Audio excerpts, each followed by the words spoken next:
Awesome. And then we'll go back to that first slide, Chris. Awesome.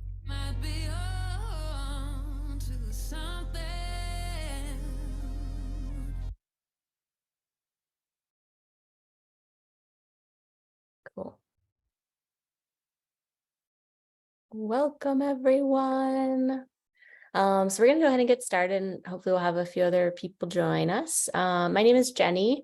I'm going to be one of our presenters this evening, but I wanted to kick it off just with a welcome to this part one of our workshop series, Growing St. Louis Co-ops. This workshop is brought to you by Cooperation STL, which is a new group in St. Louis that's working to build co-ops and a co-op ecosystem in St. Louis and the region. We recently became a project of Solidarity Economy STL, which is awesome. So they're providing a lot of our admin and structure to help us kind of get off the ground. This workshop series has been worked on by 4 of the folks that are involved with Co-op STL. So I wanted to give a little space for each of them to introduce themselves. Julia, do you want to start with your introduction? Sure. Hi, everybody. I'm Julia. I use she, her pronouns, and I'm the founder of Solidarity Economy St. Louis, and got involved in this project through STL Mutual Aid as well. Zandi? Hi, everyone. My name is Zandi Barrett. I use she, her pronouns, and I am one of the founders of Cooperation STL back in its early days, and I'm excited to see where we're going to go. And I'll pass it off to Chris. Hey, I'm Chris Wilcox, also with Cooperation St. Louis, and I am currently the Director of Policy and Advocacy at a Red Circle in North County. Pass it to Jenny. And like I said before, my name is Jenny. I use she, her pronouns, and I am a worker owner at Garrity Tools, which is a local manufacturer of pottery tools. We recently transitioned to a co-op last year. So I'm going to hand it off to Zandi, who's going to kick off our presentation with our next slide here. So to give some background, this is going to be an ongoing workshop series, our Growing St. Louis Co-op series. And we're doing this because we did a presentation last November that was really introductory to co-ops, and we realized that there's just so much to learn in this space, and we want to provide a collective learning space for people to get together and engage with this material. And so this is going to be a 4-part series with 8 total sessions. And so each part will start with more of this, a presentation where you learn about the topic at hand. And then there'll be a follow-up, and our follow-up for this will be on May 31st, where we dig into the material and do more of a practice session to really engage with the material and how it can be applied. And the purpose of this co-op series, we also want to kind of get at 3 specific, more abstract things. We want to do some collective learning in this space. We also recognize that all of us are grown up in individualistic and competitive kind of societies. And so we want a chance to practice these cooperative skills, because you can learn it, but until you've really practiced it, it's not going to be a skill that's embedded in the way you work. And finally, we want this to be a space where people can get to know each other and really start to build this community and ecosystem that would allow us to have a strong cooperative ecosystem into the future. So I'll pass it back to Jenny to talk about what we're going to be doing today. We just wanted to set a framework for kind of what to expect from the workshop today. So we have our will do. So we are hoping that we'll build an understanding of the importance of membership and governance, which is our topic for this evening. We'll discuss how to decide who's a member of your co-op and also identify components of governance structures. What we might do, and we're planning to have some time for this, is answer questions. But what we're going to ask is that folks add them into the chat, and then we're going to kind of compile them and address them at the end of the workshop. So we'll kind of have a more formal presentation and then some time to address those questions at the end. And if we can't get to all of the questions, or maybe they aren't super pertinent to exactly what we're talking about tonight, whatever you put in the chat, it will help inform our future workshop. So if you have thoughts, questions, anything that pops into your head, put it in the chat. And we're going to do a quick practice of putting things in the chat and ask that everyone, well, we won't have time to do vocal introductions. If everyone wouldn't mind sharing their name, pronouns, and maybe what brought you to the workshop tonight in the chat, so that we can kind of see who's in the room with us. the Zoom room. And then some things that we won't do, we're not going to practice tonight. So we do have another session plan for May 31st, another Wednesday evening, where we are going to have a structured sort of like practice to kind of see what it's like to put some of the things we're talking about into action. And then we also won't be able tonight to give like super specific advice about your organization. If you have specific questions, again, feel free to put them in the chat, but we might not be able to address them on a specific level. Next slide. All right, so what is a co-op? I know that some folks might be entering this room with an understanding of what that is, but it also might be new to other folks. And so what Cooperation STL defines a cooperative as is a self-governing group of people who voluntarily work together to meet their common economic, social, and cultural needs and aspirations through a jointly owned and democratically controlled enterprise. And we also like to break this definition up further into 3 specific elements. A cooperative is member owned, and this is investment. It could be a capital investment, it could be an investment of time or labor, but it's some kind of giving of yourself into ownership of that cooperative. The next is member controlled, and this is where decision-making comes in. So it's really making sure that decision-making is equally shared amongst the members of the cooperative, and there's not just 1 or 2 people kind of deciding where that cooperative goes. And the last piece is member benefiting. So just as people are kind of giving of themselves into the cooperative, there's an expectation that the benefits come back to them. And so this depends on the cooperative, but it could be housing, it could be community, it could be a share of profits. It just depends on the cooperative.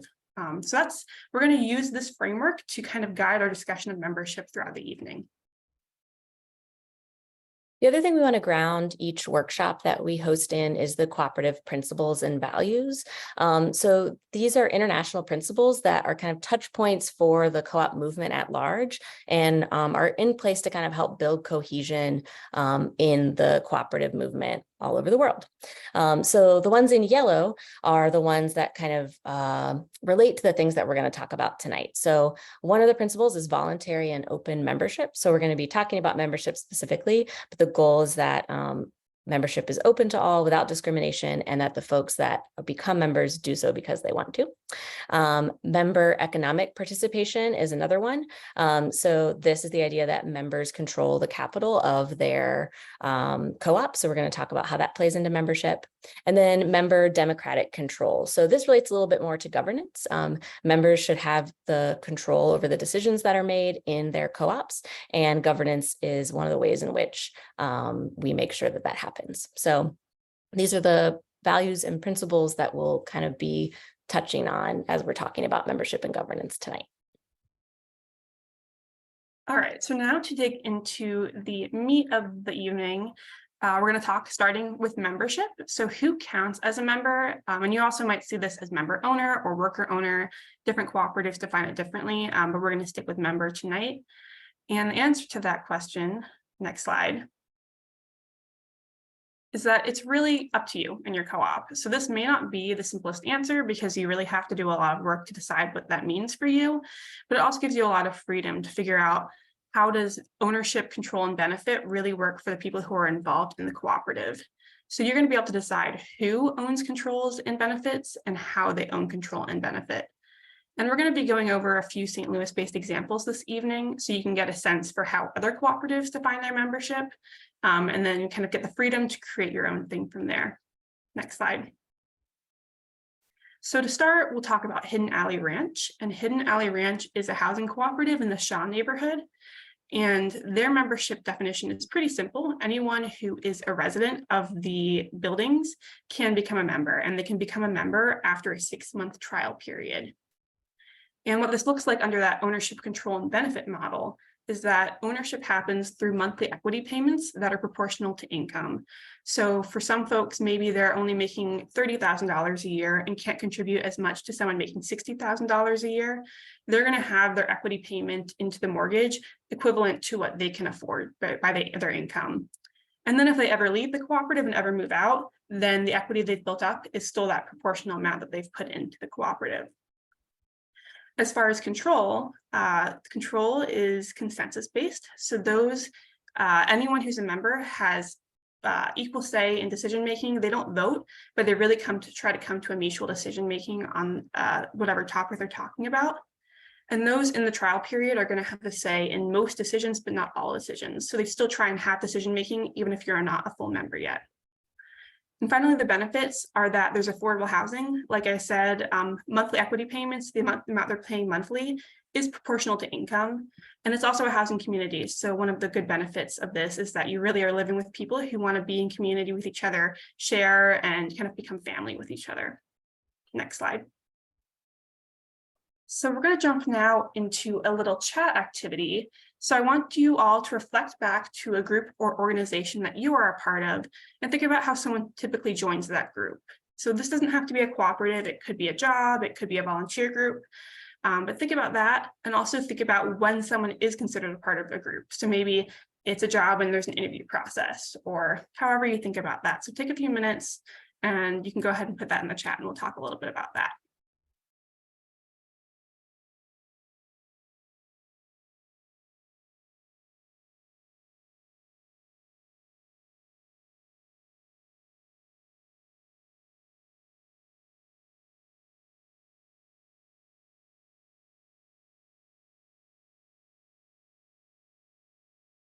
I'm seeing Lakeisha say that for boards, there is an interview process and an application process to get on a board. It's a good example.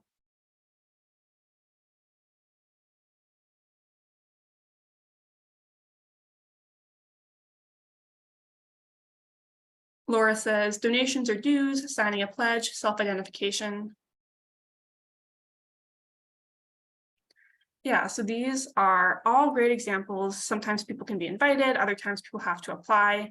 And so you can start to think about these different ways that you have joined an organization in the past will really apply to how you think about how people might join your cooperative. So if you think that an application process is going to be useful, you could do that.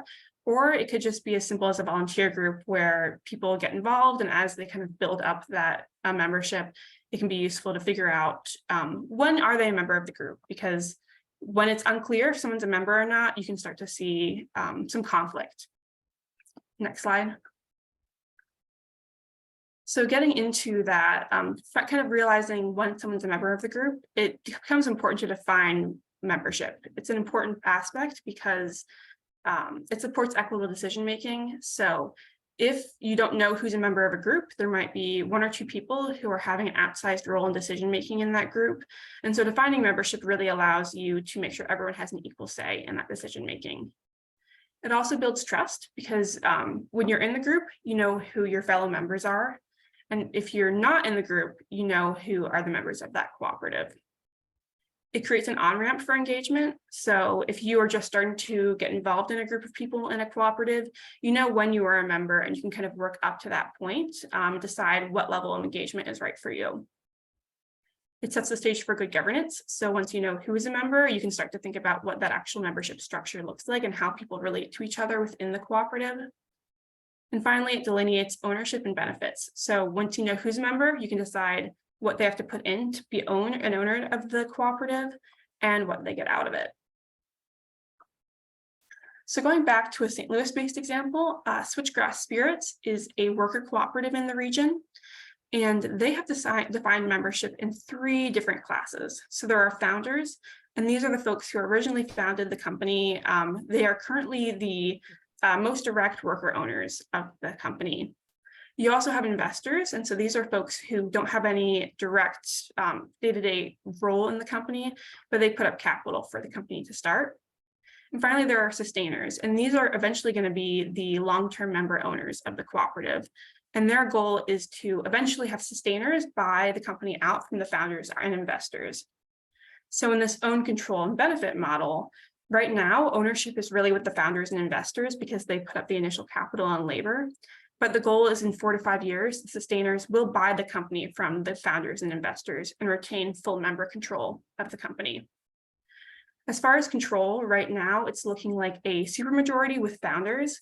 And they haven't actually decided how sustainers are going to have that final decision-making role when they buy the company, because they want to make sure that at the time that they make that buyout, that the sustainer class really has a say in what that decision-making structure is going to look like. And it's the same with the benefit. At the time of buyout, the founders will be compensated for their role in building the company, and the sustainer class will kind of decide how they're going to benefit from the way the company has been built. Next slide. So this was a brief kind of description of what membership is and why it's important. And as we go away from this section and you're thinking about a cooperative or a group you might be a part of that you want to bring democratic governance to, you can think about these questions. So you can think about who would be a member of your cooperative, how would they own the cooperative, how do members control the cooperative, and how do they benefit? And these can really help you start to frame who's involved in that process and how they're involved in that process. So finally, now that we have gotten through how to define membership, we're going to talk about how you actually work together. Cool. So I'm going to talk a little bit about governance. And governance is really why it's important is it is the structure in which we make decisions within our co-ops. And it's important to have the structure in place because it's going to enable a really democratic way to run the co-op. You want to really intentionally organize how decisions are made, who makes them, and how to kind of ensure that members have a voice in that process. Our governance is typically like how we're making larger decisions. So we're creating and implementing policies, we're working to protect the rights of our members, and we're also using governance to kind of ensure that our governance system remains effective. So next slide, please. When we're thinking about how we actually build this structure and what makes a good governance system, similar to membership, you get to design it. And this is kind of a theme you'll hear a lot in these workshops, probably. Your co-op should really be responsive to who's in it, and you can really create these systems in a way that works best for you. But there are a few things to keep in mind, I feel like, when we're thinking about governance structures. One is keeping it simple. So we want our governance to be responsive to the members and also really easy to use. So it should reflect kind of like who's going to use it and make it very simple for them to engage in. After all, we want everyone to engage in it so that we have more democracy within our decision making. We can go back to the last slide. So the other thing is being flexible. So it should really change if your co-op changes. So a governance system that's in place for a co-op with 3 members is potentially going to be very different from a governance system that is in place for a co-op with 50 members. And if you are growing, you should be reevaluating your governance system and figuring out the best way to make decisions with the size you are, with the people that are involved. And you can set up your governance system initially to also kind of have room where your members can continue to develop specific procedures in the future, so that you're not bogged down by a lot of little details when you're setting up your initial decision-making process. You also really want it to be very clear. So making sure you're defining what group or person is supposed to deal with what issues, and also making it clear enough that every member really understands how decisions are made and understands how they participate in that process. The other thing that I'll just note as we start this conversation is that there's kind of 2 things to hold in mind when we're thinking about decision making. One is our governance system that makes where we're thinking about larger kind of structural, bigger picture decisions for our co-ops. And then the other is a management system, or sometimes referred to as operations. So we have governance and operations. They work in parallel to each other, but they are different systems. Our management system kind of manages maybe the day-to-day business of our co-ops if we have a co-op that's structured that way. And our governance is more larger decisions about kind of bigger picture things for our organizations. Next slide, please.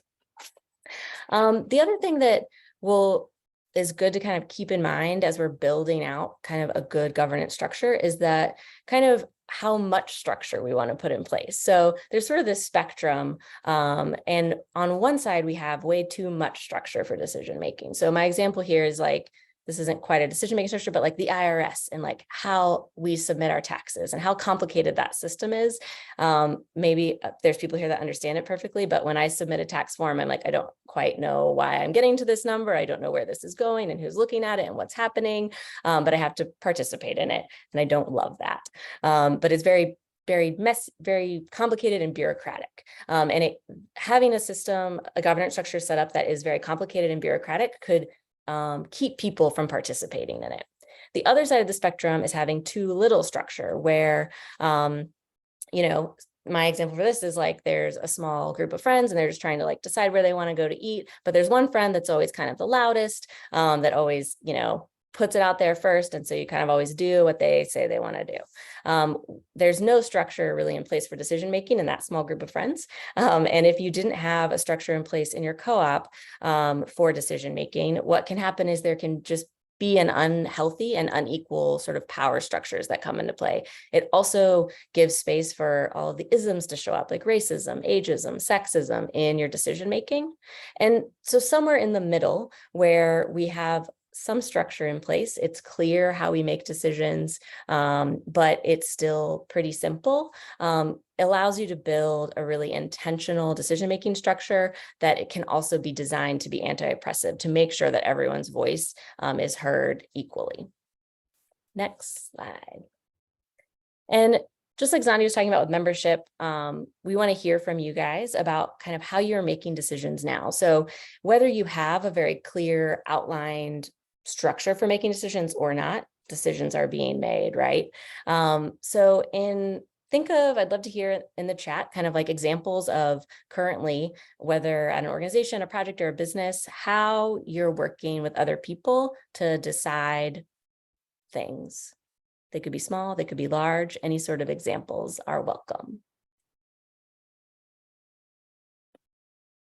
We'll give you a couple minutes to think about how you make decisions.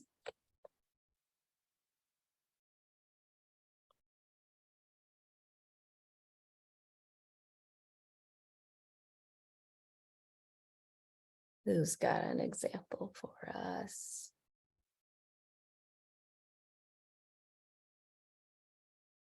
Oh, Sarah says one of her orgs uses sociocracy process and structure, or sociocratic, I guess. And we're going to talk a little bit about how you could use that component in your governance structure. Lakeisha says that it's working on building those structures, right? So it might just be you doing everything at the moment, but it's good to start thinking about when more people are involved, how you would make those decisions, which is great that you're at this workshop. Jen at Sophia Rising says that they make decision by consensus and they're pretty small. So that definitely building consensus can be easier with a smaller group of people. And it looks like they have their membership outlined as well. Cool. Yeah, so there's some informal idea, examples too, where you meet, you chat about a subject, you discuss, and you decide on an action together. What were you going to say, Chris? Yeah, I was going to chime in, it's good that a lot of folks are coming in, like not having had any experience in this, because I think this is an entirely new way for a lot of people of how to have a non-hierarchical, or at least less hierarchical leadership structure. So yeah, that's part of what this is for. Yeah.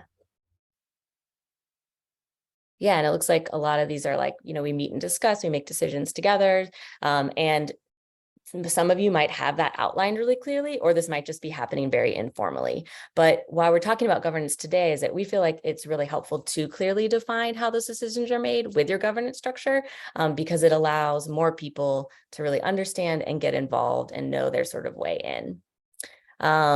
So I'm going to talk a little bit about some components of governance that you might use.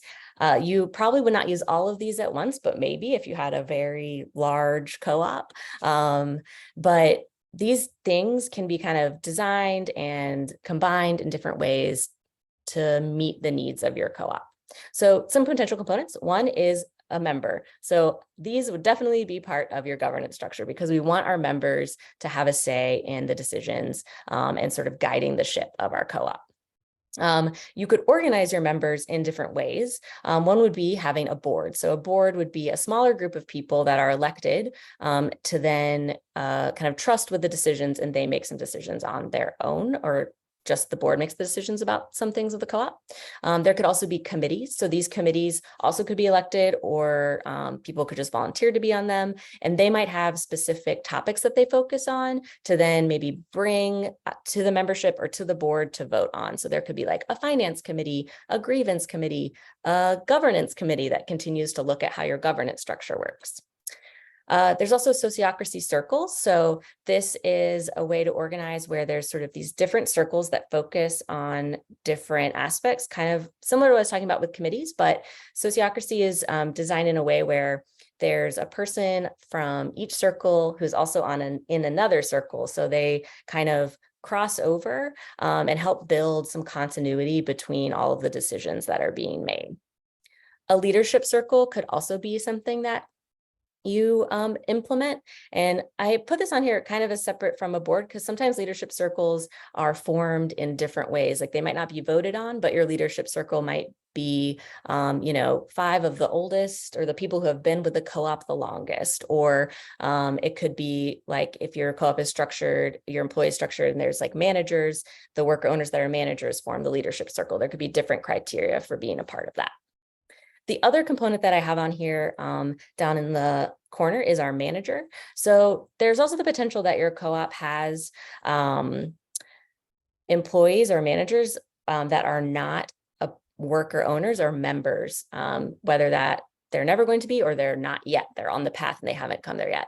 But if you're operating, your sort of management system is operating over here, they probably have information that they need to communicate to the people that are making decisions so that they can make informed decisions. So they're a part of the governance in helping communicate those things, but they might not be sitting on the board or a member yet. All right, next slide. So just to give you like a very quick examples with our components that we just talked about, one would be like a small co-op. So the governance structure of a small co-op, maybe this co-op only has 3 members. And so those 3 members make the governance decisions. So I think someone had mentioned, it was Jen, who that they just make decisions by consensus because they're pretty small. So this would be a way to organize that governance structure. But again, it would just be really clearly outlining that and having it written down somewhere. So, this is how we make decisions, what we make decisions about, and who is responsible for making them. And the next slide, we could see how maybe a larger co-op, maybe like a medium-sized co-op that's like 25 to 50 members. So they have a lot of members and they have a board that they elect that makes the big decisions. And they have committees that members and board folks can be on. The committee can propose things to the board can vote on them, but they also maybe in their governance structure have outlined, like if there's a decision about selling the company, about approving the budget, about, there's maybe certain decisions that are so big, they want to make sure that all members have a say in it. So the board could also defer to the membership at large to take a vote on some of those bigger decisions. And those are the things that would be outlined in your governance structure. So this one gets a little bit more complicated and using a little bit more of those components to help organize. And we'll go to the next slide. So I put this quote in here from Ishmael Moore. I hope I'm pronouncing their name right, but I put this in here because the other thing that we want to think about when we're developing our governance structure isn't just like the formalities of how it's structured, but also our values and how those can influence how we build out the structure for decision making. So they said a huge benefit of our cooperative is that everyone who comes in has the ability to co-imagine what a space could be, to ask for what you need and have your needs met. That goes for workers, members, and people who shop here. Having a space that prioritizes agency is huge because it's not given in most spaces. So those are the things that they're thinking about when they're developing their governance structure. And we can go to the next slide. For Marsh, they have a board that develops kind of big strategy for Marsh and makes big decisions for larger changes. But they also, whenever they are making those decisions, want input from all of their owners or members. So they have 3 different types. They have producer owners. So these are folks that grow food and make prepared foods, worker owners, folks that work in the store and in the diner, and then consumer owners, the people that shop at the grocery store. And so not only does the board defer to all of these people when they're making big decisions, but they also make sure that there's a representative from every group on their board, so that everyone kind of has a say and they make the most, democratic decisions that they can in terms of having everyone's voice be heard. We'll go to the next slide. Another St. Louis example would be Pure Vibes, which is a local soap and skincare company.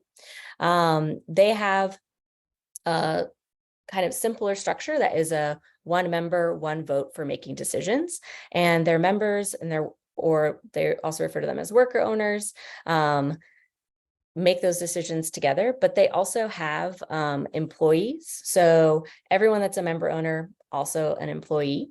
And their employees, not all of them are going to be members, but they might be on the path to membership. So those folks, while they might not be having their vote yet, they could be on the path and eventually part of that decision-making structure, but they have a really clear path to bring their employees into their membership and then involve them in their governance and making those decisions. Jenny, I wanted to jump in and answer Jessica's question about consumer owners and worker owners. And so if we could go back 1 slide. So what's Marsh in particular is it's like an interesting and complicated example because they intentionally try to kind of combine multiple types of co-ops into 1 co-op. And so 1 example of that is consumer owners, like when you become a member of the co-op, you pay a one-time membership fee up front, and then you're like a member for life, basically. And what co-ops, like there are member meetings at Marsh, and what the kinds of decisions that we can vote on are like, we can choose to basically set the prices of the co-op. So there's a certain percentage above it's kind of like a buying club, right? Like, we're ordering food as members and buying food from the store, but we actually get to set the prices of like how much of a upcharge we add to the cost of the food in order to keep the business going. So if there were ever a change in that, the consumer owners would have to vote on that decision. The worker owners are basically, like Jenny was saying, like the people who manage the store on a day-to-day basis. And so those folks are really making decisions about like day-to-day management. Like Laura Belarbi here is on the board of Marsh with me. So like we're board members, but we don't make decisions about like how the grocery store is run. Those are and I'll also just interrupt really quick to say that's that distinction between a management system and a governance system. So like some of those decisions that the worker owners are making are more operations and not what we would consider governance. Right, exactly. So those are different ways that it can be done. Producer owners is sort of like a work in progress, but it's kind of thinking about like, okay, if there's somebody who's using the kitchen to make breads and there's people who are selling their soap or selling pies in the store, that they also have like their own kind of class of membership and get to make certain decisions about like how those products are featured, or just like what farmers that are supplying to the co-op, those kinds of things. So it can get complicated, but basically thinking about, for each of these groups of people, what are they contributing, and also what kinds of decisions affect them the most and need to have their input.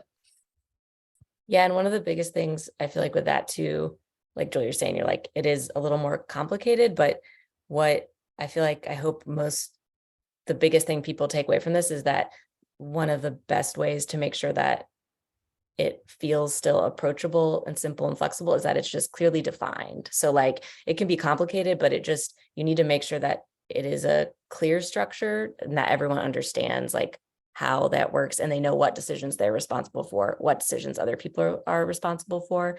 So just like working all those kind of kinks out and getting it in writing is going to be really helpful. And this kind of speaks, this slide, I was thinking in the lines of Pure Vibes and even what we were talking about with Marsh as well. I touched on this earlier, but this idea of operations versus governance, and this is close to my heart because it's something that we really had to kind of parse through at Garrity Tools at my company when we were transitioning to a co-op, like what is the day-to-day operations and what are our roles there, and then what is governance. And we really keep those things pretty separate. So there's this little Venn diagram on the left where, for us, and I think it's probably kind of similar at Pure Vibes, where the operations, the day-to-day, running the business, all those small decisions are similar to the folks who are the worker owners, like at Marsh, that those decisions are made under the kind of operations pot. And then governance is going to be where our member owners and the members make larger decisions about policies, big picture strategy. And there's some overlap because they definitely inform each other, right? We're making decisions about the business in the governance, but we're not worrying about, we might not worry about like hiring and firing. That is going to happen in the operations side. On the other side of things, you can also build a structure that it does overlap a lot, where folks are responsible for sort of bigger picture things and the day-to-day, and that is all in one role. I wanted to point this out because I feel like it's just important to understand that they can be different. And also just thinking about when we think about all the different components that we've talked about, how a lot of times people go into considering co-ops and think that they're automatically like non-hierarchical, very little structure. Everyone does everything together very cooperatively. And while you could design your co-op to be that way, that is not always the case. And often rarely is the case. We want to have really clear structure in place because we want to make sure that there's a conduit to democratic processes. And we also will, potentially implement some hierarchy depending on what fits best for our values and the type of work that we're doing. So just wanted to presence that as well, because I think that might be kind of like a stereotype of co-ops that is out there. Next slide, please. Cool.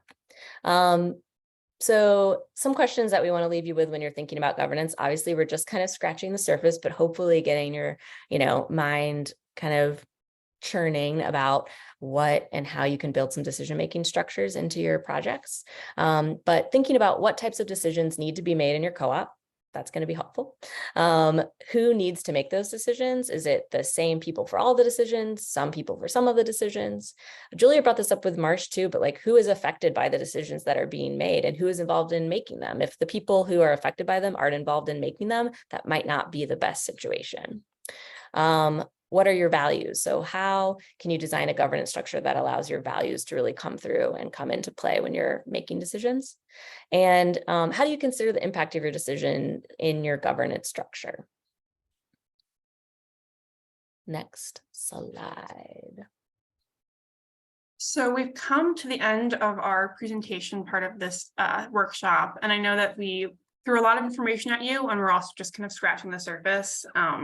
So we want to hear from you. I'm going to throw the evaluation link in the chat and also a link to some resources. And this evaluation is going to ask how we did, but also, are there things that you're thinking about and topics you want to dig more into that we can talk about at future workshops? That's a place to share it so we can start to really design a workshop series that works for anyone who's going to attend. And the resource link that I also posted is going to give you, we talked about some St. Louis-based examples, but a lot of cooperatives out there have posted how they put together governance and membership. And so that resources are just more things you can look at as you start to think about your membership structure and your governance to help you kind of craft the right one for you. So we would love for you to take that survey and also join us for our membership and governance practice session on May 31st. So that's going to be at 5:30, and it's going to be a little bit longer, an hour and a half, and it's going to be a lot more interactive, a space to really dig into what it does it mean to define membership. What does it mean to create a governance structure? So we can really all get in the same room and practice these skills together. And then, so now we've gone through the meat of it and it's open for questions. So we've got some questions in the chat. If you have another question that you're thinking about, put it in the chat, or you can put stack in the chat and kind of come off mute. But yeah, we want to hear from you. Thank you.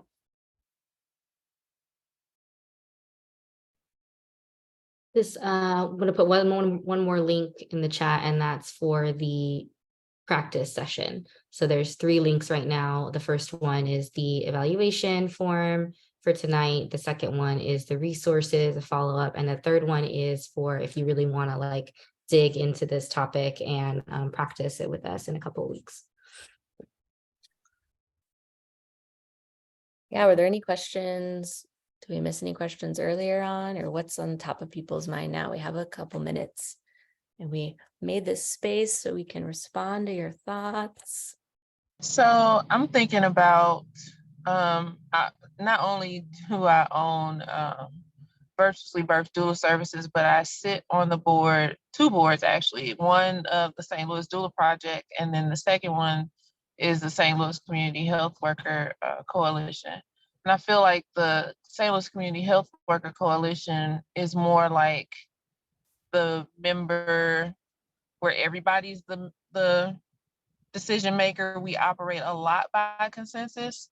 We don't move until like on a decision until everybody gets a chance to voice what it is that they have to say, and we talk things through. And then, so I'm thinking that's almost like a co-op. Like, I'm just kind of going back through some of the things that I've done over the past few years, and I'm like, oh, that's that kind of co-op, and oh, this kind of co-op. So I'm kind of like putting 2 and 2 together. Even though we didn't think of it that way, we were just striving to operate in a non-hierarchical way. It just ended up looking like a co-op afterwards. So just thought that was interesting how certain things kind of fit together. Yeah. Go ahead, Julia. Lakeisha, thanks for sharing that. And yeah, that brings up a really good point. The very, very beginning of our presentation, we talked about co-op principles. And I think a lot of people, maybe when they hear co-op, they think that you're only looking at one type of legal structure, like you have to be incorporated as a co-op or call yourself a co-op. I think the way that we think about it is that like if you are a project that is following these principles and that you like strive to incorporate these 7 values into the way you do that, you are a co-op. So I appreciate you sort of sharing that as like, oh yeah, like we were already doing that. And then the other, my favorite resource around this kind of work and sort of acknowledging all the different ways that co-ops have looked in history is Collective Courage. And Collective Courage is a book written by Dr. Jessica Gordon Emhart. That's a history of African-American cooperative economic thought and practice. So basically what she does is like go through, yeah, there you go, Jenny has it right there, goes through, the history of cooperative economics in the US and particularly Black cooperative economic projects, and talks about different ways, like different problems that people were trying to solve, different ways that people structured themselves, organized themselves. And she also goes really deep into like things that happened, in like the civil rights era that we wouldn't think of as co-ops, but really are structured cooperatively. So I also want to touch on Jessica's comment about how co-op and nonprofit models seem very similar. And I think that what's really cool about the cooperative space is that Sarah kind of mentioned that you can have a cooperatively kind of organized nonprofit where workers drive the way that the nonprofit works. But we also know that like the NFL used to be a nonprofit, and they certainly were very bureaucratic and very top down. And so not every nonprofit is a cooperatively structured. You have to make sure that those people, everyone who's involved, whether they be the people consuming the product, the people doing the work, people who live in the organization, all have that equal decision-making power. And so you can make any structure cooperative, but they're not necessarily going to be cooperative unless you kind of apply those cooperative principles and values. Yeah, I mean, there's no inherent difference between a nonprofit and a for-profit in general, except that you can't distribute profits to owners and shareholders. So yeah, how close it is to cooperative in terms of leadership is a separate question. I also thought about how working boards, like boards who actually are doing the work, are also like pretty much a co-op until they get to a space where they can operate under different committees and have more membership, you know what I mean, and all that kind of stuff. There's so much stop putting, I don't know why I'm blown away all of a sudden, but I'm just so am. excited that we blew you away. Yeah, I feel like that when you're saying just that, when there's maybe a small nonprofit and the board is a working board, in my head, that relates to that kind of slide I showed where it's like operations and governance are in the same circle, right? You're like doing everything and you're making all decisions and you're all trying to disperse that work. And yeah, as projects and organizations like that grow, figuring out how to continue to have that kind of, whether it's consensus building or more democratic feel to that process, even when things maybe get pulled apart, can be really exciting to think about and continue to engage in a cooperative space. Yeah, and I think some attendees might have some more specific information about us, but like as far as like nonprofits, like they're legally required to have a governing board that has like ultimate authority over like the major decisions, like the budget and good governance and stuff like that. I guess what distinguishes that from like if it was like worker cooperatives, that usually the workers are not appointing or like electing that board.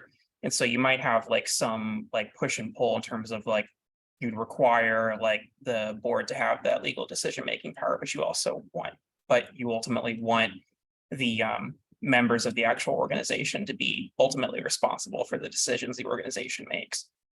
And it maybe is important to know, but Marsh, and maybe Julia said this, but they're a nonprofit, like they're incorporated as a nonprofit organization. Is that correct? Is that, yeah. Yeah. Marsh is also a nonprofit. And so that's part of the reason why we have a big reason why we even have a board in the first place is because we're a nonprofit. I think if we weren't trying to also use a nonprofit structure for our benefit, we wouldn't necessarily have or need a board. But boards also can be really helpful in providing like financial oversight. And like there are certain roles that we can play that are useful, that are like not getting in the way of like the people who are leading the work and making decisions in the work. So yeah, I think as like a support, but the worker self-directed nonprofit is something that Sarah mentioned earlier as like a kind of a term or a way to think about how to adapt a nonprofit structure to a cooperative. And a lot of groups are like creating resources and thinking about that. So that's definitely something that we can touch on in the practice session.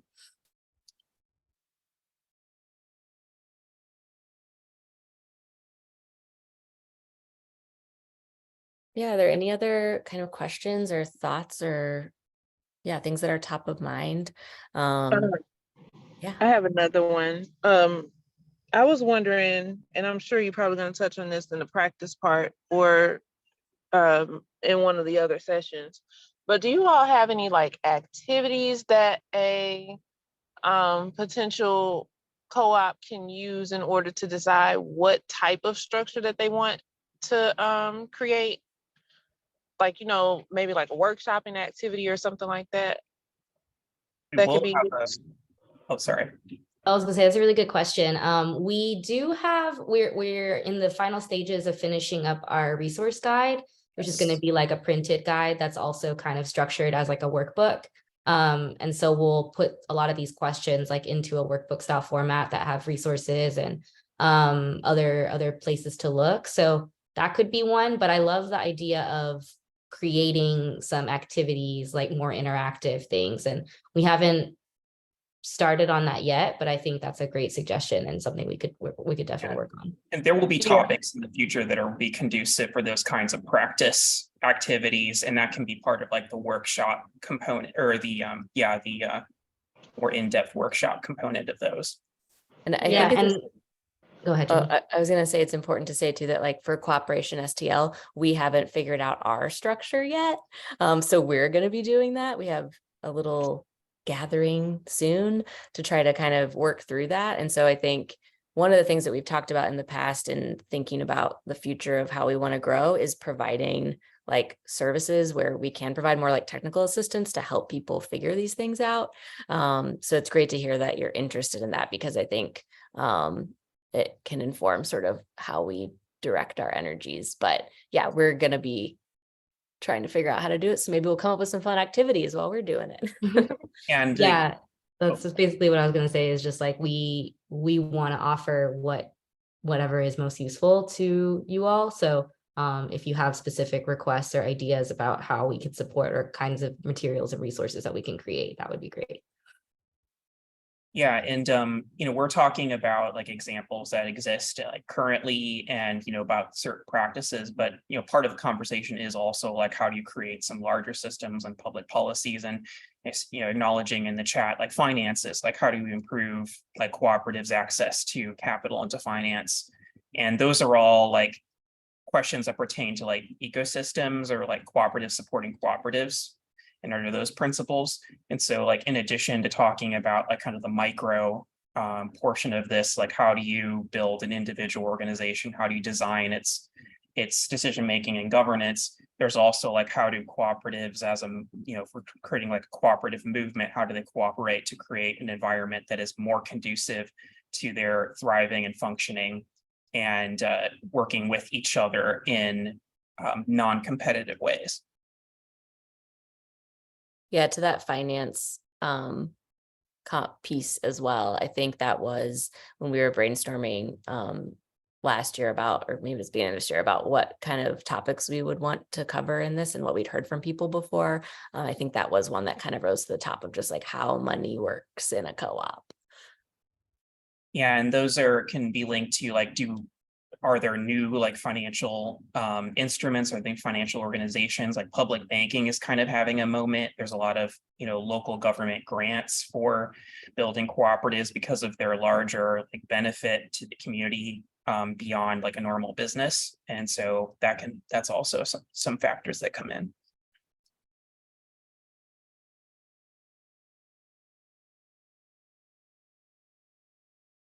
We have about 5 minutes left, so if there are any other questions or comments that folks want to ask.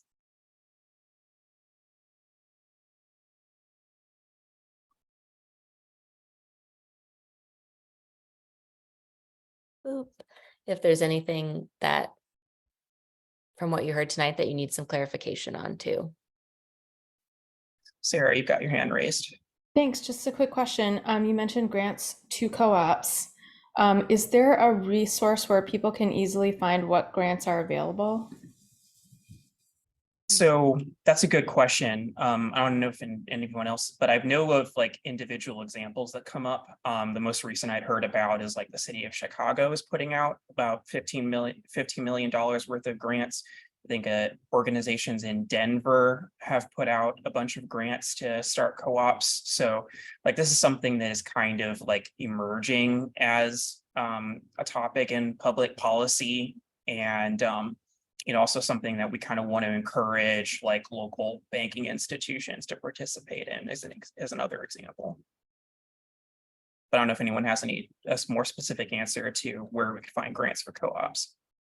I don't know of a centralized resource for that, but I do, something I've noticed is that a lot more like kind of traditional grant opportunities are sort of like making themselves more open and more flexible to co-op and co-op projects. And so that looks like a lot of co-op projects, might structure themselves as a nonprofit so that they can still get access to grants, but also might, become fiscally sponsored for a project just to get access. And so I think it is becoming a little more common for people to like acknowledge co-ops as like projects that could be funded by grants. But of course, as you know, like tax systems and legal systems and stuff make all of that really difficult. And then the fact that everything is different in every state also makes that really difficult. And so Missouri, how we access grants in Missouri is different than how people can access grants in Illinois, like Chris was saying. So I think there's a lot of figuring out to do there. And that's, I think, another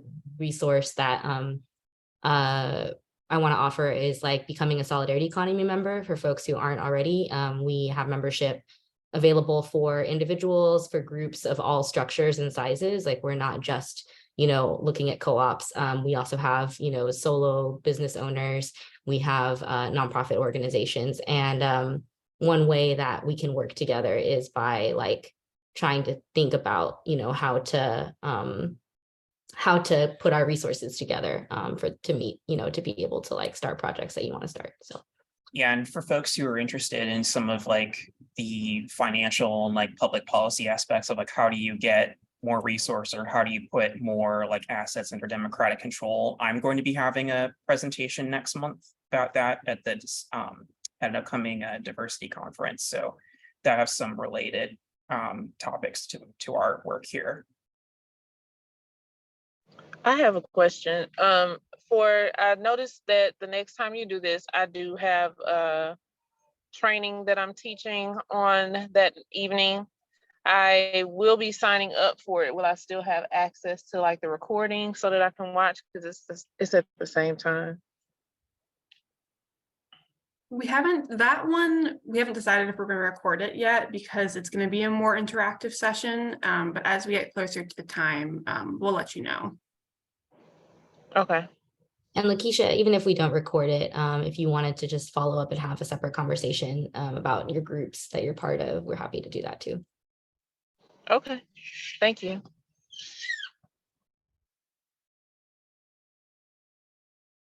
Hey, this is DeAndres with New Cahokia Commons Urban Farm.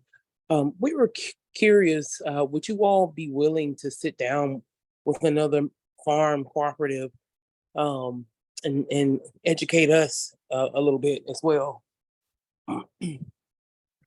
Yeah, we're super open to that. I think it depends on what it is that y'all are needing. Like if you're wanting to request that we like do a kind of introductory session like this for the members of your farm, we could think about that. If you'd rather just like have a one-on-one conversation, we're open to that too. So I would say just fill out the evaluation form and let us know what you're needing.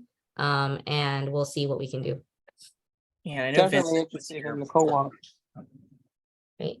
Yeah, and I know Vincent was here earlier. He's doing a lot of the work with working with farmers in the area.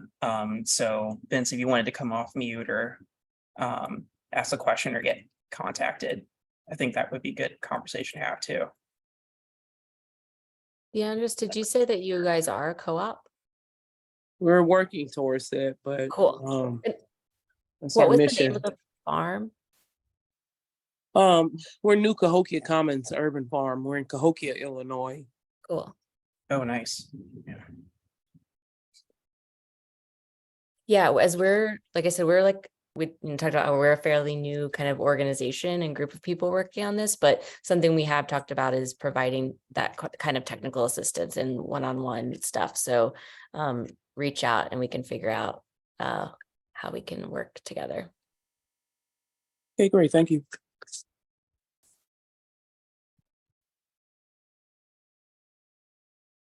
So we're at the hour, so we are going to officially close the session, but if anyone wants to stay on and continue to ask questions, we can stay on and keep chatting.